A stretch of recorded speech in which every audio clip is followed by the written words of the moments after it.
Kau sendiri menanti harapan yang tak pasti.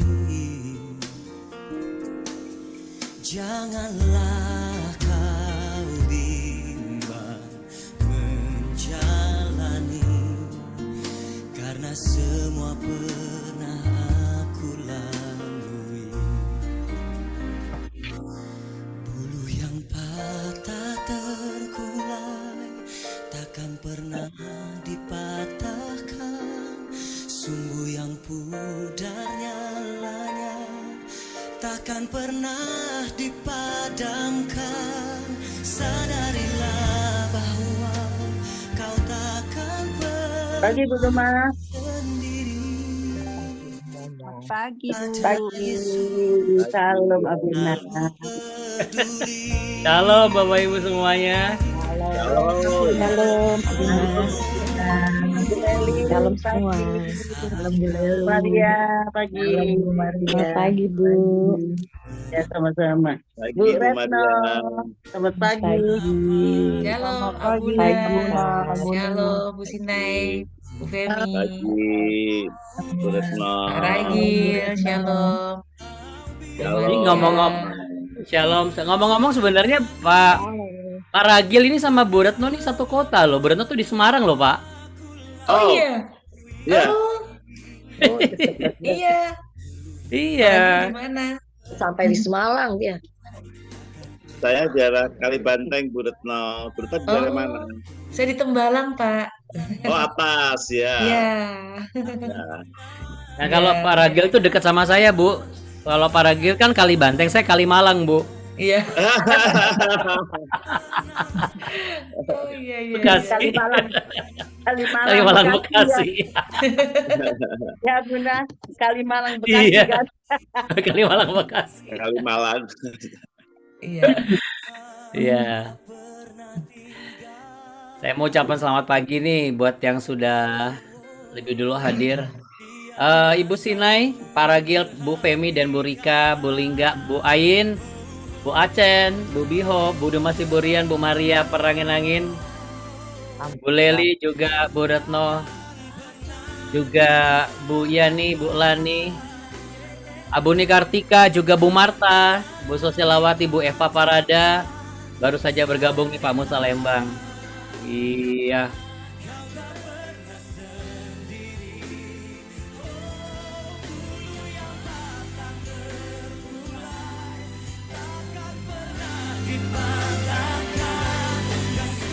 Bu Leli Kristiani, Bu Yani udah kelihatan, Bu Lani juga udah kelihatan. Iya. Ada siapa lagi di sini? Oh, Bu Natalia, Bu Irma dan Bu Handayati baru aja bergabung nih Bapak Ibu. Kita ucapkan shalom yuk. Shalom. Selamat pagi. Halo, selamat pagi. Pagi. Oke. Ya, Bapak Ibu sekalian, seperti pujian ini yang mengatakan tak pernah sendiri ya. Bulu yang patah terkulai tidak pernah dipatahkan ya. Sumbu yang pudar nyalanya takkan pernah dipadamkan. Demikianlah kehidupan kita sebagai orang-orang percaya yang selalu mengandalkan Tuhan. Ya, ketika dunia tidak mempedulikan kita, tetapi Tuhan Yesus mempedulikan hidup kita, Bapak Ibu. Jadi berbahagialah kita yang setiap pagi boleh mencari wajah Tuhan. Karena janji Tuhan ketika kita mencari kerajaan Allah dan kebenarannya, maka semuanya akan ditambahkan kepada kita. Amin Bapak Ibu sekalian. Amin. Amin ya. Baik Bapak Ibu yang terkasih. Yuk sama-sama kita satu di dalam doa. Mari kita berdoa Bapak Ibu.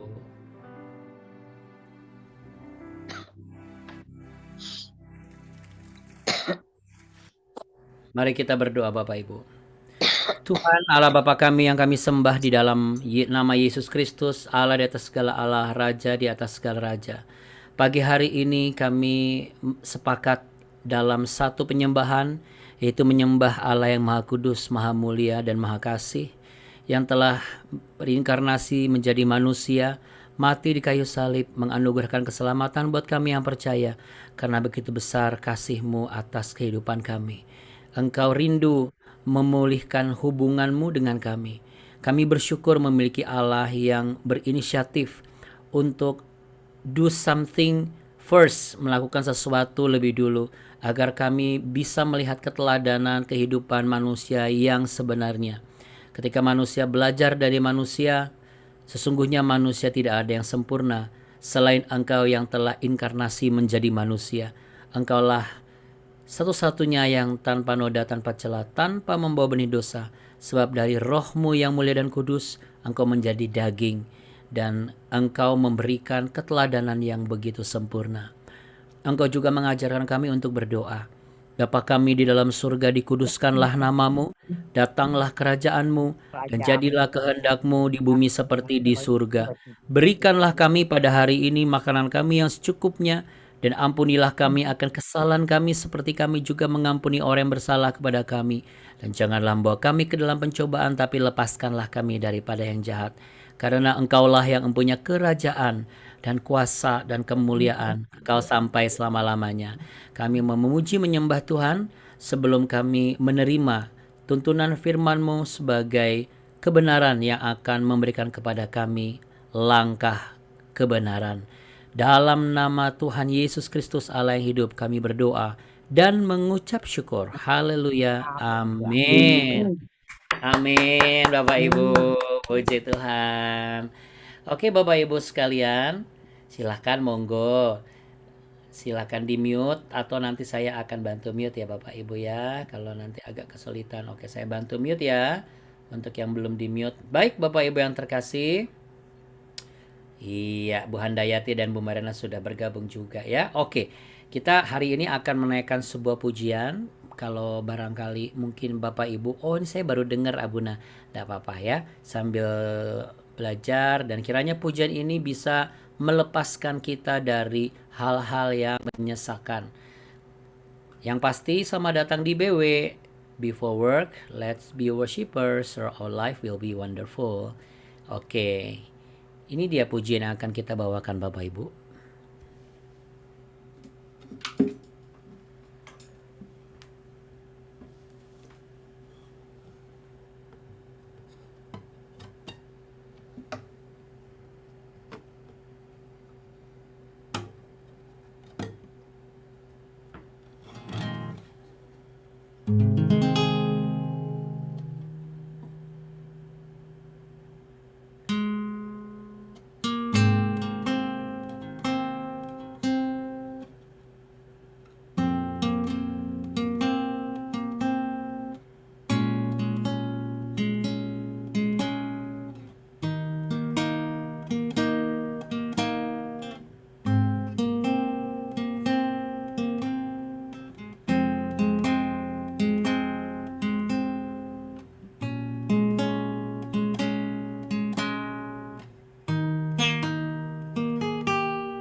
Ajarku mengerti saat jalanmu tak bisa kulihat.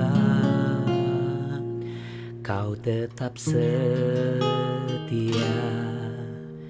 ingatkanku lagi. Hidupku aman di dalam tanganmu. Rancanganmu Tuhan indah dan mulia. Tuhan tak pernah gagal, sanggup buktikan janji setiamu untuk selamanya. Imanku berkata, Tuhan tak pernah gagal. Tuhan tak pernah gagal, sanggup buktikan janji setiamu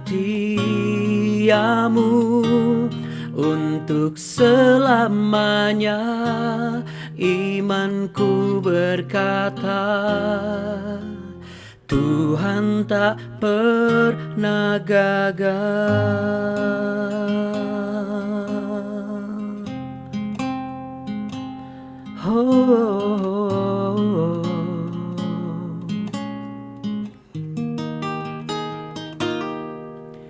Ajarku mengerti saat jalanmu tak bisa kulihat, kau tetap setia. Ingatkanku lagi, hidupku ada di dalam tanganmu, rancanganmu Tuhan, indah dan mulia. Tuhan tak pernah gagal, sanggup buktikan janji setiamu untuk selamanya. Imanku berkata, Tuhan tak pernah gagal. Tuhan tak pernah gagal, sanggup buktikan janji setiamu untuk selamanya. Imanku berkata, Tuhan tak pernah gagal.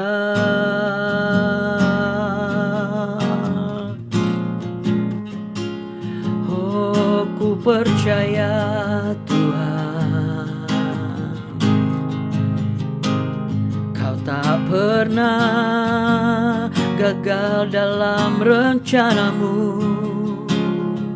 Indah bagiku, oh, mulutku memujimu, hidupku menyembahmu.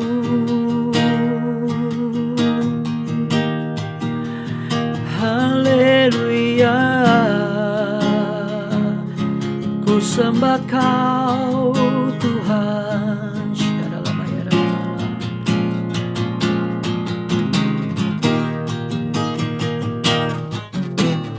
Tuhan tak pernah gagal, sanggup buktikan janji setiamu untuk selamanya. Imanku berkata,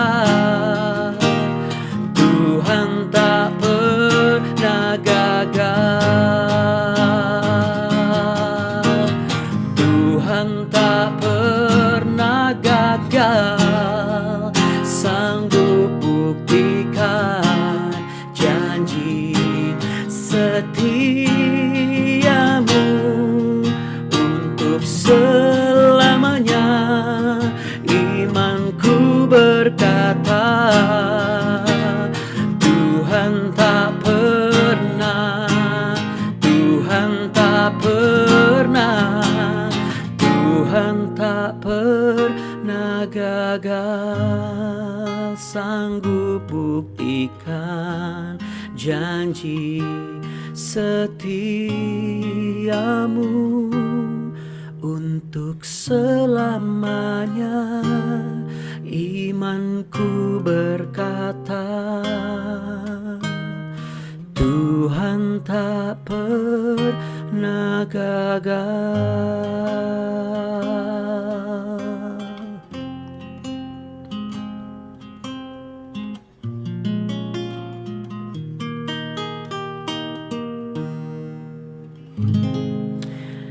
Kami sepakat dan beriman percaya bahwa Engkau tak pernah gagal atas rencanamu dalam hidup kami. Mari yang percaya sama-sama katakan amin. Amin. Puji Tuhan.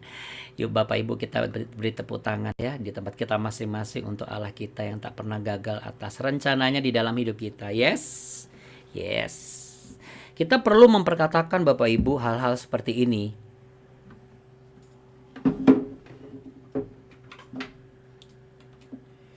Memperkatakan dan melakukan. Ya. Jadi memperkatakan bahwa Tuhan, saya percaya bahwa Engkau tak pernah gagal dalam kehidupan saya. Engkau meletakkan janji-janjimu, ya. Coba yuk taruh tangan di dada sama-sama. Aku percaya Engkau bukan Tuhan yang gagal, ya.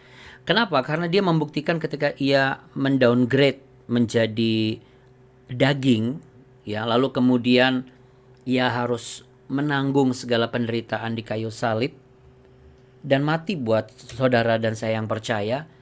Namun ia kembali bangkit Bapak Ibu. Ia bangkit dan kemudian ia menunjukkan kepada setiap orang-orang yang percaya, murid-muridnya, dan naik ke sorga.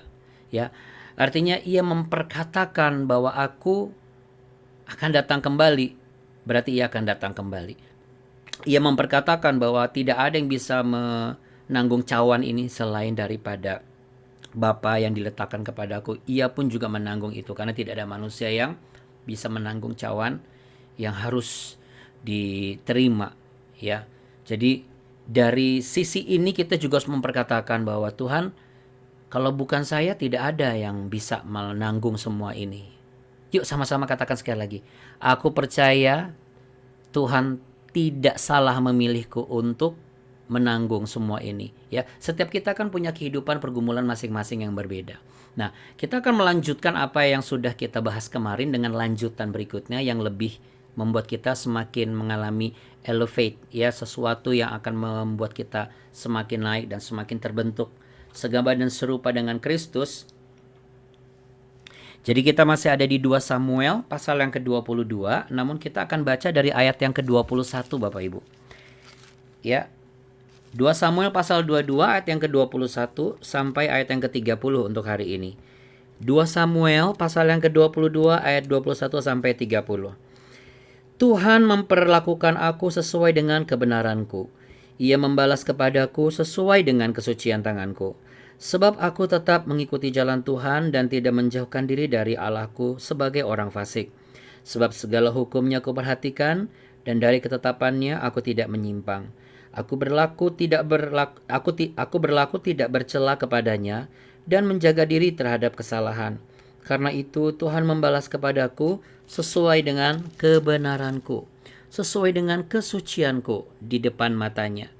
Terhadap orang yang setia engkau berlaku setia, terhadap orang yang tidak bercela engkau berlaku tidak bercela. Terhadap orang yang suci engkau berlaku suci, tetapi terhadap orang yang bengkok engkau berlaku belat-belit. Bangsa yang tertindas engkau selamatkan, tetapi matamu melawan orang-orang yang tinggi hati, supaya mereka kau rendahkan. Karena engkaulah pelitaku ya Tuhan, dan Tuhan menyinari kegelapanku. Karena dengan engkau aku berani menghadapi gerombolan. Dengan Allahku aku berani melompati tembok. Ya Bapak Ibu yang terkasih, ya amin ya. Ini indah sekali ya Bapak Ibu. Satu-satu kita akan lihat ya bagaimana Tuhan di sini dikatakan Tuhan memperlakukan aku sesuai dengan kebenaranku. Ia membalas kepada aku sesuai dengan kesucian tanganku, sebab aku tetap mengikuti jalan Tuhan dan tidak menjauhkan diri dari Allahku sebagai orang fasik. Kalau dilihat dari tulisan ini, besar kemungkinan Daud menulis ini itu sebelum dia jatuh dalam dosa perzinahan. Sebelum dia jatuh dalam dosa pembunuhan. Bagaimana dia membunuh suaminya Bathsheba yaitu Uria, dengan mengirimkan Uria ke garis depan peperangan yang sedang sengit-sengitnya. Ya, karena itu dia mengatakan bahwa ia membalas sesuai dengan kebenaranku. Ini tulisan Daud ini kita belajar ya Bapak Ibu. Belajar menyimpulkan pengalaman kehidupan kita tentang bagaimana kita menjalani kehidupan kita dengan kuasa Tuhan. Karena di sini Daud menceritakan pengalaman pribadinya tapi based on the truth, berdasarkan dengan kebenaran. Rata-rata manusia itu menceritakan itu berdasarkan dengan kesalahannya, menceritakan keburukannya, lalu menceritakan hal-hal yang bisa kita jadikan sebagai bahan pergunjingan dan juga bahan pembicaraan atau gosip. Ini secara umum ya, generally. Tetapi di dalam bagian kita pagi hari ini, di BW ini, kita diajarkan dan diingatkan ya. Betul kehidupan orang percaya harus hidup kudus dan lain sebagainya. Tapi untuk apa? Untuk kita juga bisa menyimpulkan, sudah belum ya saya hidup kudus? Sudah belum ya saya hidup benar? Sudah belum ya saya melakukan apa yang saya dengar, apa yang saya baca? Karena dengan demikian kita bisa tahu nih progres hubungan kita dengan Tuhan itu mengalami pertumbuhan atau tidak. Apa manfaatnya Abuna? Manfaatnya adalah kita bisa semakin teguh sebenarnya. Kita akan secara otomatis tidak akan berkata-kata yang aneh-aneh. Yaitu berkata-kata dengan umpatan, berkata-kata dengan penyesalan, berkata-kata dengan selalu menyesali dan selalu hidup dalam penyesalan atau rasa ketertuduhan. Kenapa orang bisa hidup dalam ketertuduhan? Karena dia tidak bisa menyimpulkan gambaran hubungan dia dengan Tuhan berdasarkan kebenarannya. Semuanya berdasarkan kasus bagaimana dia harus mendapat berkat, kasus bagaimana dia harus sembuh, kasus bagaimana dia harus ini, dia harus dapat janji Tuhan. Padahal dalam kehidupan kita sebagai manusia, ketika manusia jasmani kita harus bisa mempresentasikan diri kita, apa nilai-nilai dalam kehidupan kita yang bisa menjadi nilai keunggulan kita agar bisa dipercaya oleh orang di mana kita akan bekerja. Setiap orang kalau mau bekerja kan kita kasih CV atau kurikulum vitae, data dirinya seperti apa, bahkan bikin KTP pun juga data dirinya seperti apa. Semua jelas, tinggalnya di mana, alamatnya di mana, lalu kemudian dalam satu keluarga ini hubungannya apa. Artinya itu nggak boleh salah. Kalau nggak nanti kan kartu identitas kita nggak keluar. Sama Bapak Ibu, kalau kita ibaratkan nih, kartu identitas diri kita untuk kita bisa masuk ke surga nanti harus jelas. Kita sudah belum melakukan apa yang Tuhan suruh. Memang agama banyak, memang kita bisa beribadah dengan cara yang kita mau. Tapi Bapak Ibu, banyak jalan menuju ke Roma. Tapi kalau ke surga cuma satu jalannya, hanya melalui Yesus Kristus.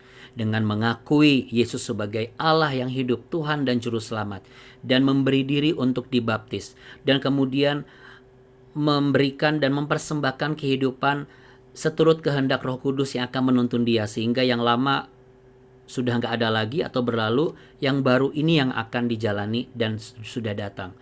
Jadi itulah makna rentetan-rentetan setiap orang percaya yang hidup dalam Tuhan. Jadi kehidupan ini bukan cuma sekedar melakukan ritual agamawi. Karena ritual agamawi tidak bisa menyelamatkan manusia masuk ke surga. Karena itu adalah cara manusia yang dibuat berdasarkan pengamatan, pengalaman, dan hikmat. Dan hikmat ini kan bercabang, bisa hikmat dari Roh Kudus sendiri, atau bisa hikmat yang dicampurkan dengan hikmatnya dia sebagai manusia, karena dia mengamati keadaan sekeliling dan perkembangan yang ada, sehingga ia memiliki ide untuk berkreasi dan melakukan dan membuat sesuatu. Ya, jadi itu sebabnya sekalipun dogmatika setiap gereja misalnya berbeda-beda, tetapi selama ia bersumber kepada satu roh, yaitu Roh Kristus, dan berdasarkan kebenaran firman Tuhan, tidak keluar dari jalur kebenaran firman Tuhan. Yang penting sumbernya Bapak Ibu. Betul kita harus ke gereja, kita harus melakukan hal-hal yang menurut gereja harus kita lakukan. Tapi bukan itu yang menjadi esensi kehidupan kita sebagai orang percaya untuk kita bisa masuk ke dalam identitas calon warga surgawi. Loh, katanya sudah diselamatkan. Betul, jiwa kita sudah diselamatkan. Tetapi jiwa yang diselamatkan ini kalau tidak kita jaga dan kita kembangkan dan bertumbuh, bagaimana kita bisa dikenali ketika kita kembali ke rumah Bapa nanti? Karena ia harus mengenal kita sebagai manusia rohani yang bertumbuh. Nah, bisa lihat tuh dari mana? Dari kita menyimpulkan dan melihat, saya selama ini hidup dengan Tuhan seperti apa sih? Tuhan yang saya sembah ini, Tuhan yang bagaimana dan yang mana? Tuhan yang benar-benar Tuhan yang hidup atau Tuhan yang mati yang saya pandang hidup? Kan ada beberapa disebut sebagai Tuhan tapi dia mati. Tapi dianggap hidup. Kalau ini Tuhan yang hidup, yang benar-benar dari surga turun ke dunia, dan dia kembali ke surga. Artinya simpelnya adalah jelas kalau kita mau masuk ke surga yang adalah milik dia, harus mengikuti dia yang dari surga datang ke bumi. Gampangnya itu aja. Jadi bukan dengan cara-caranya saja. Cara-cara itu adalah untuk melatih ketaatan kita, untuk melatih kejujuran dan juga kesungguhan kita.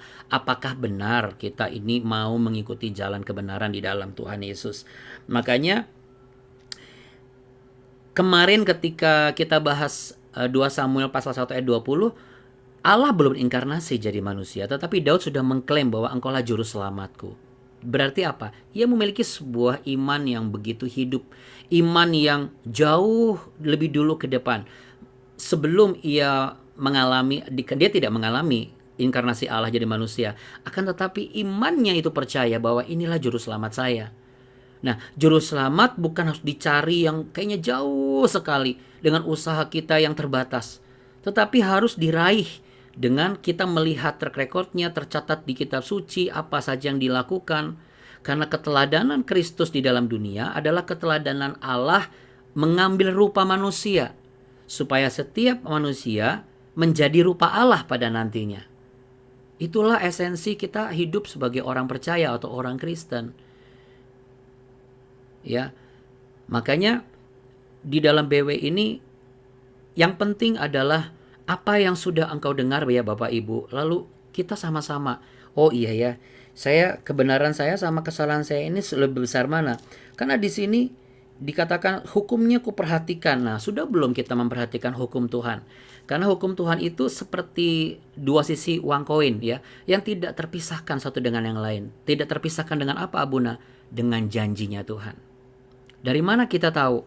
Yuk kita buka Ulangan pasal 7 ayat 9. Di Ulangan pasal 7 ayat 9 jelas sekali bagaimana aturan atau hukum Tuhan itu berdampingan dua sisi seperti dua sisi mata uang yang saling menopang dan saling mempengaruhi satu dengan yang lainnya.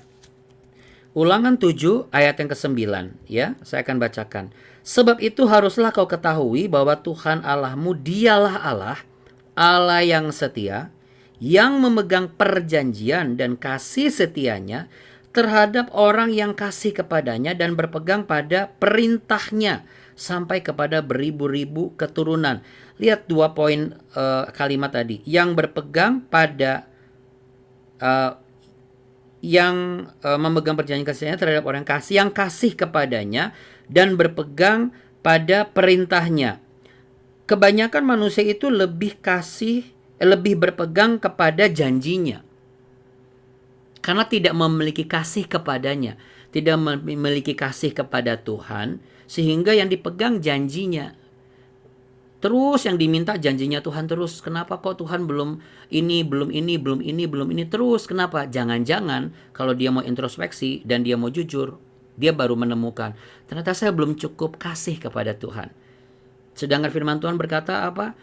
Di Ulangan pasal 6 ayat 5 sampai 9 itu diajarkan, ajarlah kepada anak-anakmu, kasihlah Tuhan Allahmu dengan segenap hatimu, dengan segenap jiwamu. Itu bicara mengenai benarkah kita kasih kepada Tuhan, kasih yang sungguh-sungguh benar-benar besar, menyelimuti banyak hal, sehingga kasih kita kepada Allah itu tidak akan pernah tergoyahkan, tidak akan pernah berkurang sekalipun janjinya belum tergenapi. Kita jadi sabar dalam menunggu janji Tuhan dan kita tidak mengalami kesesakan. Nyambung yang kemarin ya. Jadi kalau kita bahas kemarin tentang kesesakan itu apa? Itu salah satu instrumen untuk melihat dan mengintrospeksi diri kita. Betul, misalnya saya sudah pelayanan Abuna tiap hari bangun subuh ini apalagi sekarang sudah ikut BW.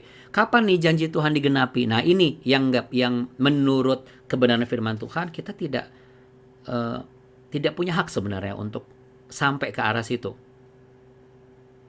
Karena yang diperintahkan Allah adalah orang yang kasih kepada Tuhan dan berpegang pada perintahnya. Nah, sekarang kalau kita masuk lagi ke dalam diri kita, apakah perintah Tuhan sudah kita lakukan? Sudahkah kita mengajar anak-anak kita, mengingatkan kakak kandung kita, adik kita untuk berdoa, mengajak mereka untuk datang beribadah ke gereja, sama-sama yuk kita belajar bertumbuh. Atau misalnya banyak orang yang tidak mau beribadah karena sudah ini sakit hati sama pendeta lah, apa lain sebagainya, gereja ini apa segala macam. Sekarang banyak yang seperti itu, apalagi Sekarang semua dimudahkan dengan adanya teknologi, dengan adanya gadget, dengan adanya artificial intelligence atau kecerdasan buatan yang seakan-akan hal yang tidak perlu kita berada di situ kita sudah merasakan. Sama seperti yang hari ini kan kita menggunakan produk dari AI, artificial intelligence. Nah, terus kenapa Abuna pakai? Yo, saya pakai karena saya tidak bisa berada di tempat Bapak Ibu, tapi kan saya pakai untuk tujuan mengabarkan Injil dan juga membagikan apa yang Roh Kudus taruh di dalam diri saya yang saya rasakan ini berguna loh buat saya dan bisa membuat saya bertumbuh. Ini yang saya bagi. Karena sekalipun alat itu bermanfaat positif, tapi kalau alat itu digunakan dengan cara yang tidak wajar juga tidak bermanfaat. Ibaratnya sendok sayur dipakai buat makan nasi uduk. Mana bisa sendok sayur centongnya segede gaban Bapak Ibu. Emang mulut kita segede gaban gitu. Besar kan? Enggak kan? Tetap kita menggunakan sendok makan. Sekalipun kita punya hak untuk menggunakan sendok sayur. Tapi aturannya enggak pas gitu. Tidak sesuai dengan porsinya. Nah sama Bapak Ibu. Tidak akan pas sesuai dengan porsinya kalau kita tuh hanya menagih janji Tuhan terus dan berpegang pada janjinya saja. Kita harus berpegang pada perintahnya. Ya. Kita harus berpegang pada perintahnya. Nah, untuk bisa berpegang pada perintahnya, kita harus mengasihi Tuhan itu melebihi dari yang pernah kita kasihi. Apalagi ketika kita sudah memberi diri untuk dibaptis. Harus ada perbedaan. Cinta kita kepada Tuhan itu lebih besar. Apa sih instrumennya atau indikatornya Abuna kalau supaya saya bisa tahu? Contohnya nih, Bapak Ibu bisa bangun pagi. Ketika misalnya nggak bisa bangun pagi, Bapak Ibu tetap cari kebenaran firman Tuhan dengan cari di BW Channel. Lalu lihat episode yang pertemuan yang tadi pagi yang nggak sempat ditonton. Ya. Lalu kemudian Bapak Ibu juga cari lagi yang lain. Ada satu lapar dan haus akan kebenaran. Ketika manusia secara umum selalu mencari-cari kesalahan, mereka berlaku adil berdasarkan keuntungan mereka Bapak Ibu. Sedangkan Allah prinsipnya gini, ketika kita, ini yang Daud sampaikan ya, ketika saya ini benar, Allah tuh benar-benar loh. Saya tidak berlaku celah, Allah juga luar biasa. Tidak pernah ada celah sedikit pun. Makanya besar kemungkinan Daud menulis ini tuh jauh sebelum dia jatuh dalam dosa. Kalau dia sudah jatuh dalam dosa, saya rasa dia tidak akan mungkin menuliskan sesuai dengan kesucianku di depan matanya di ayat yang ke-25. Artinya sesuai dengan kekudusanku. Sedangkan dia kan sudah jatuh dalam perzinahan. Ya, kekudusan ini bukan bicara perzinahan saja secara badani. Tetapi kalau dalam konteks kita dagang, kita usaha, kita tidak mencampur adukan dengan kuasa-kuasa di luar daripada Tuhan. Sekalipun saudara kita, teman kita mengatakan, kamu harus pakai kantong ini, kamu harus pakai cara ini. Nanti kamu sial, nanti arah ini segala macam. Percayalah Bapak Ibu, Allah kita Allah yang maha kuasa. Mau menghadap ke belakang, tapi kalau berkat itu Tuhan letakkan di pintu depan, pasti kita terima. Amin. Jadi gak ada yang ini nggak boleh ini. Nah, tapi kenapa itu tuh ada dalam kehidupan kita? Itu bagian dari bagaimana dunia ini berkembang, Bapak Ibu. Orang bisa berkembang dengan hikmatnya, dengan pengamatannya. Nah, seharusnya kita juga bisa berkembang ketika kita mengamati hubungan kita dengan Tuhan Yesus secara pribadi. Bukan semakin mengempis. Kita harus semakin kencang nih kejar Tuhan, bukan semakin kendor. Makanya semangat kita di BW kan jangan kasih kendor itu bukan apa-apa. Karena rata-rata orang itu bisa kencang banget sama Tuhan, nanti tiba-tiba dia mungkin lambat laun mulai mengendor. Dan ini hal yang di mana-mana terjadi. Siapapun mengalami. Saya juga ngalamin kok Bapak Ibu. Tersemat kata-kata jangan kasih kendor itu karena apa? Saya belajar dari pribadi saya. Wah, ini kalau saya sudah mulai mengendor nih, saya gali lagi, saya terus lagi. Makanya dengan intensitas dan pelatihan selama lebih dari 1 atau 2 tahun kemarin sebelum akhirnya ada di YouTube dan segala macam, Abuni sempat ngomong, jangan kita buka YouTube nih Pak. Lalu kemudian kita buka YouTube tuh cuma kita kejar konten, cuma kita itu mau mendapatkan sesuatu atau bagaimana. Udah kita mencuri kemuliaan Tuhan, kita juga melakukan hanya untuk keuntungan kita. Di mana kemuliaan Tuhan akan tampak? Karena banyak orang menggunakan kemuliaan Tuhan untuk memuliakan diri mereka sendiri. Walaupun tidak semua ya. Tetapi Kecenderungan manusia seperti itu. Lalu kecenderungan manusia apa lagi? Ketika ada orang jujur sama kita, maaf nih, belum tentu kita akan jujur sama dia. Karena ketika ada hal yang menguntungkan kita bisa nggak jujur. Ketika kita menerima berkat, misalnya, kita bisa nggak jujur sama istri, kita bisa nggak jujur sama suami, kita bisa nggak ngomong loh. Bisa, orang kita punya hak kok dikasih free will. Tetapi bukan itu yang Tuhan mau. Apa artinya kita rajin pelayanan tapi kita nggak pernah jujur dengan apa yang kita dapat dari Tuhan? Karena seringkali orang langsung terjebak dalam ini hasil kerja saya, hak saya. Ngapain saya kasih tahu ke lu? Kita sudah dijadikan satu loh. Yang dua menjadi satu. Berarti apa yang kita dapat dari sumber yang sama, kita harus saling berbagi satu dengan yang lain. Kita tidak bisa memisah-misahkan antara ini bagian saya, itu haknya kamu. Loh, kita jadi satu. Aneh gitu. Kok aneh? Enggak dong, Abuna. Nah, sekarang kalau kita terapkan dengan hubungan kita dengan Tuhan. Lalu kita memisahkan nih, hidup kita kalau lagi sama manusia, teman-teman di kantor, atau lagi di luar dari BW, hidup kita berantakan. Sembarangan, ngomong ngaco. Nyuri sana, nyuri sini. Tilep sana, tilep sini. Bohong sana, bohong sini. Ngomongin orang sana, ngomongin orang sini. Nanti begitu BW jadi baik. Apakah begitu kehidupan kita? Saya rasa enggak loh.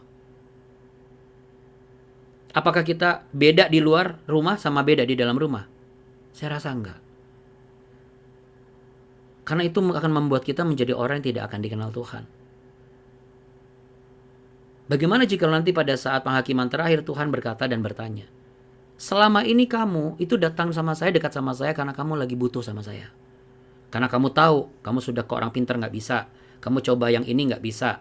Akhirnya kamu ikut-ikutan bahwa katanya orang bisa sembuh, bisa diberkati, bisa punya anak, bisa ini, bisa itu karena sama saya. Tapi bagaimana jikalau film kehidupan kita diputar kembali? Kita boleh menyanggah, tapi semua yang ada di dalam kehidupan kita itu akan diputar kembali. Dari mana Abuna bisa ngomong gitu? Karena pengalaman pribadi saya, Bapak Ibu. Hal yang membuat saya tuh benar-benar bertobat 100% dan hidup berjuang dalam pertobatan adalah ketika saya melihat sampai kocok-kocok mata kaca di mobil belakang teman saya itu waktu saya proses 2006 mau bertobat ya. Belum menikah waktu itu. Itu saya melek, saya merem, itu film kayak saya ngelihat kehidupan saya dari kecil. Saya pikir ini apa imajinasi saya? Apa ini khayalan saya? Tapi enggak loh. Jadi Bapak Ibu sekalian memang tidak boleh main-main dalam hal ini. Kita tidak boleh mempermainkan hubungan kita dengan Tuhan. Kalau memang kita kencang sama Tuhan, bukan karena kita lagi nunggu jawaban doa kita. Bukan karena kita nunggu pengen diberkati. Bukan karena kita nunggu pengen disembuhkan. Bukan karena kita nunggu pengen punya anak. Nanti nih, begitu nggak dikasih, kita ngambek. Begitu dikasih pun, kita kendor. Udah banyak bukti-buktinya. Sangat banyak, cukup banyak. Sayang kan Bapak Ibu. Kalau seandainya nih mohon izin. Wah itu saya Abuna. Abuna nyindir saya. Enggak. Apa sih untungnya saya nyindir Bapak Ibu? Dosa lah saya nanti. Tapi kalau apa yang saya sampaikan ini, Bapak Ibu misalnya, mungkin bukan yang di sini, mungkin yang nonton di YouTube merasa, wah itu saya. Berarti Tuhan tuh sayang sama Bapak Ibu. Bukan Tuhan menegur karena Tuhan tuh marah. Enggak. Dia merindukan Bapak Ibu gitu.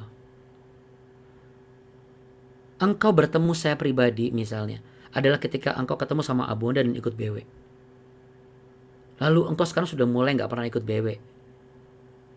Engkau merasa bahwa engkau bisa bertemu dengan saya. Padahal engkau bukan bertemu dengan saya. Engkau hanya berharap bertemu dengan saya. Namun engkau dimanjakan dengan instrumen yang ada di gereja, musik yang bagus, suara WL yang indah,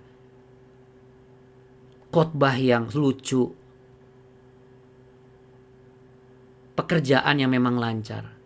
Tapi benarkah engkau bertemu dengan saya? Nah kalau udah begitu bagaimana kita menjawabnya? Ini contoh. Tapi kalau itu terjadi kita harus punya jawaban yang pasti. Nah kita tidak akan bisa punya jawaban yang pasti kalau kita tidak pernah menilai diri kita hubungan bersama Tuhan seperti apa. Nah biarlah dari yang Daud tulis ini kita belajar Bapak Ibu.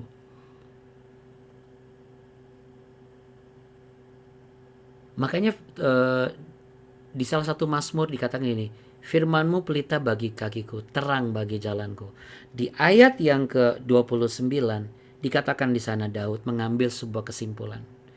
Karena Engkaulah pelitaku ya Tuhan. Bagi Daud pada masa ini, dia melihat bahwa ketika semuanya gelap, ini kan lagi dikejar-kejar Saul dia. Lagi pelarian, gak punya orang, gak ada yang mendukung, dia sendirian. Cuma satu-satunya yang mendukung Yonatan, tapi Yonatan juga gak bisa maksimal mendukungnya. Karena apa? Dia anaknya Saul. Mungkin kehidupan kita sama seperti Daud. Kita masih dalam proses pelarian kita, di mana tidak banyak yang mendukung kita. Ada yang mendukung tapi juga gak bisa maksimal, gak bisa bersuara lebih. Karena dia pun juga terbatas gitu. Tapi dia bisa bantu. Itu kan sesuatu yang benar-benar, aduh besok gimana ya? Namun ketika kita bertemu dengan Allah secara pribadi, ada sebuah hal yang benar-benar terang, benar-benar yang bisa memberikan kepada kita kekuatan yang baru, benar-benar bisa memberikan kepada kita sebuah kepastian dalam kehidupan ini, bahwa iya ya, di sini nih saya ketemu dengan Tuhan. Jangan lupa Bapak Ibu, di ayat 25, sekali lagi ya, saya mau katakan, ketika janji Tuhan dan hukum atau aturan Tuhan yang kita dengar dan kita sudah pelajari, itu ternyata sama seperti dua sisi satu mata uang, maka kita harus selalu pegang satu prinsip: Tuhan membalas kepadaku sesuai dengan kebenaranku, sesuai dengan kesucianku atau kekudusanku di depan matanya, bukan di depan mata manusia. Karena apa? Sekali lagi, kita sudah benar nih depan manusia. Manusia belum tentu benar sama kita loh. Banyak tuh suami udah benar sama istri, udah benar nih, udah setia, kerja pontang-panting, kalau perlu dikasih kepalanya, tetap aja istrinya nggak benar di belakang suaminya. Atau sebaliknya, istri sudah sungguh-sungguh percaya, sudah sungguh-sungguh suaminya nggak benar. Kita sudah sungguh-sungguh bekerja, pimpinan kita korupsi. Kita sebagai pimpinan sudah sungguh-sungguh memperhatikan kesejahteraan yang kita pimpin, bawahan kita nggak jujur. Komisi temannya diambil sama dia. Bahkan dia menjelekkan temannya yang lain, memfitnah yang lain. Ada begitu banyak polemik-polemik yang tidak sejalan. Apa yang kita sudah lakukan ternyata kok nggak sama. Tetapi Tuhan adil. Jadi kita diingatkan ya pagi hari ini. Hidup itu ada dua sisi, janji dan juga aturan Tuhan. Dan dari dua sisi ini menghasilkan upah atau konsekuensi. Tentu kita ingin mendapatkan upah. Wong kita kerja aja pengen dapat upah kok. Masa hidup kita di dalam Tuhan tidak ingin dapat upah? Puji Tuhan, Tuhan memberikan banyak hal seperti yang ditulis di Mazmur Matius pasal yang ke-6. Apa yang dikatakan di sana? Di Matius pasal yang ke-6.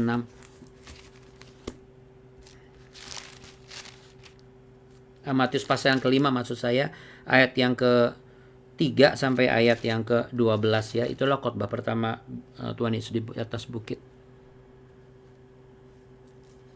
Karena yang empunya kerajaan sorga. Lihat, banyak sekali. Itu upah semua Bapak Ibu.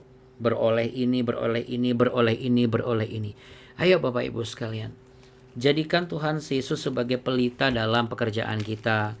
Ketika misalnya bisnis kita nih lagi sepi nih Abuna, jangan tergoda untuk melakukan hal-hal di luar kebenaran firman Tuhan. Ini yang Roh Kudus ingatkan karena Ia mengasihi saudara. Ketika janji Tuhan belum tergenapi, Anda belum hamil, jangan lakukan apapun kecuali Anda usaha sesuai dengan tuntunan Tuhan. Misalnya berdoa, pertemukan dengan dokter yang Tuhan perkenankan. Dia akan memberkati saudara. Lakukan sebagaimana yang mestinya yang bisa kita lakukan tanpa mengambil jalan pintas. Tidak perlu harus minum ramuan dari orang ini, ngikuti ritual ini. Jangan tergoda untuk hal itu. Baik untuk pekerjaan Anda yang lagi sepi, karir Anda yang lagi mandek, ataupun juga kandungan Anda yang belum terbuka. Atau apapun itu, atau sakit yang belum sembuh. Jangan termakan omongan orang, lu sial sih, itu pintunya harus dirubah. Jangan menghadap ke selatan, tapi menghadap ke barat daya, lalu miring 45 derajat. Waduh, wadadidau ya, kita harus ganti kusen lagi, ganti pintu lagi. Artinya maksudnya apa? Saya bukan mengecil artikan ilmu-ilmu tentang rumah. Tapi saya percaya bahwa setiap orang yang bersandar kepada Tuhan dan menjadikan Tuhan sebagai pelita bagi kehidupannya, maka kita menjadi orang yang apa? Bukan langsung diberkati. Lihat ayat yang ke-30, berani menghadapi gerombolan. Gerombolan apa, Abuna? Gerombolan si berat? Bukan, tapi gerombolan hal-hal yang dilemparkan oleh iblis. Gerombolan pergumulan, gerombolan tantangan, gerombolan rintangan. Sebab apa? Kita percaya dengan Allah, aku berani melompati tembok atau hal-hal yang menghalangi. Ya, yuk taruh tangan di dada sama-sama. Kita mau memperkatakan yang dikatakan oleh Daud ini. Ya. Katakan sama-sama, ikuti kata-kata saya sambil pejamkan mata, ikuti kata-kata saya. Karena Engkaulah pelitaku ya Tuhan, dan Tuhan yang menyinari kegelapanku. Karena dengan Engkau aku berani menghadapi pergumulanku.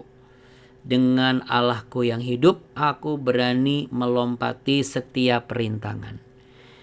Jadilah sebagaimana yang Kau perkatakan Bapak Ibu. Dengan demikian, jadilah berkat yang juga diperkatakan dan dijanjikan Tuhan, Engkau terima. Terimalah berkat, damai sejahtera, cinta kasih Tuhan di dalam nama Tuhan Yesus Kristus yang memberkati saudara. Tuhan Yesus memberkatimu berlimpah-limpah-limpah. Tuhan Yesus menyinarimu dengan wajahnya dan memberimu kasih karunia. Tuhan Yesus menghadapkan wajahnya kepadamu, menganugerahkan Roh Kudus-Nya untuk menolong dan menghiburmu, dan memampukan kita semua untuk boleh memandang seperti apa kehidupan kita bersama dengan Tuhan hari ini, berdasarkan kebenaran kita.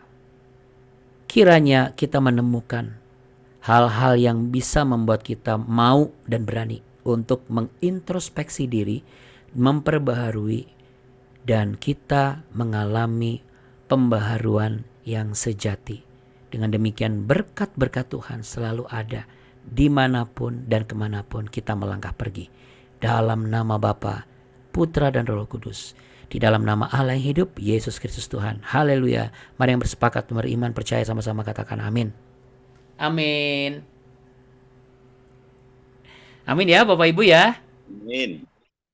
Amin. Amin. Yes, amin. Kita beri tepuk tangan yuk sama-sama.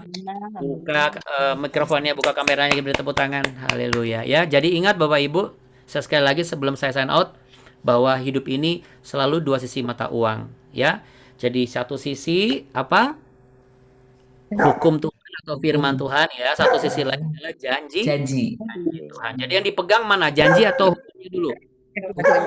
Hukumnya dulu, baru kita dapat janjinya Tuhan. Ya, wah luar biasa ya. Sudah ada juga yang mau ikutan BW nih ya. Blacky mau ikutan BW kayaknya ya. Oke, nggak apa-apa Bapak Ibu. Blacky juga. Oh iya, berarti kalau Blacky juga gini. Oh ya, berarti saya harus ikuti aturan majikan saya nih supaya saya dapat janjinya, dapat daging yang lebih enak dari yang kemarin. Dia mau daftar, Abuna. Mohon maaf tadi. Gak apa-apa Bapak Ibu, saya nggak terganggu. Iya, iya, kita lebih berharga dari mereka ya. Mereka kan sangat berharga buat kita yang bisa menemani. Apalagi kita juga berharga ya. Terlebih lagi di atas semua itu Yesus Kristus yang paling berharga dalam kehidupan kita. Amin. Untuk itu Bapak Ibu sekalian terkasih, jangan kendor, tetap semangat, selalu ingat apa yang Tuhan sampaikan melalui media pertemuan di BW ini. Oke Bapak Ibu sekalian, sebelum kita berpisah, tapi kita tidak berpisah dari kasih setia Tuhan, saya mohon izin mau mengajak dan meminta dukungan Bapak Ibu. Nanti malam atau malam ini saya tuh jam 7 ada live di channel Jawaban. Jadi nanti Bapak Ibu jam 7 teng itu Bapak Ibu klik di Jawaban Channel ya, JAWABAN. Nanti saya akan terus di grup ya Bapak Ibu. Nanti untuk Bu Maria Parengin Angin, Pak Ragil, dan semua yang sudah mulai rajin di BW, saya mohon izin saya masukkan di grup BW ya. Oke, ya kita sambut ya. Nah, nanti di situ saya butuh dukungan apa supaya Bapak Ibu menyaksikan, menonton. Bapak Ibu, di channel Jawaban itu juga banyak sekali hal-hal yang sangat positif ya. Dan nanti malam ini adalah perdana saya live ya. Kalau dulu kan saya di Solusi, nah sekarang saya di Cahaya Bagi Negeri nama programnya Ya, untuk sementara ini kita mau coba live di YouTube. Itu live streaming. Juga ada sesi di mana mendoakan yang merindukan untuk didoakan. Ya, jadi Bapak Ibu sama juga sebagaimana saya dan Abuni juga mempersilahkan. Kalau ada hal-hal yang memang Bapak Ibu merasa saya butuh nih dukungan doa, langsung aja WA pribadi atau Bapak Ibu bisa tulis aja di komen kalau supaya nggak lupa di kolom komen kan ada di YouTube nih. Nanti kalau Bapak Ibu nonton di YouTube, tulis kolom komen di BW. Abuna tolong doakan. Atau kalau pribadi, Bapak Ibu bisa chat pribadi langsung ke saya atau ke Abuni. Oke? Tuhan Yesus memberkati Bapak Ibu. Sehat dan semangat selalu. Dan sebelumnya terima kasih Abuni. Terima kasih Abu. Terima kasih ya. Terima kasih Tetap Bapak semangat Ibu. ya. Tuhan Tuhan berkati berkati. kita semua. Bye. Sampai jumpa besok Bye. pagi. Ya. Ya. Terima kasih semuanya. Terima kasih semua. Terima kasih. Semuanya sehat-sehat. Bahagia semuanya. Kasih Abuni. Kasih Abuna. Iya, terima kasih. Tuhan berkati. Bye-bye. Bye. Tuhan berkati. Berkati. Biho. Sehat ya Biho. Oke, saya izin sign out ya Bapak Ibu. Dah. Bye. Bye. Bye.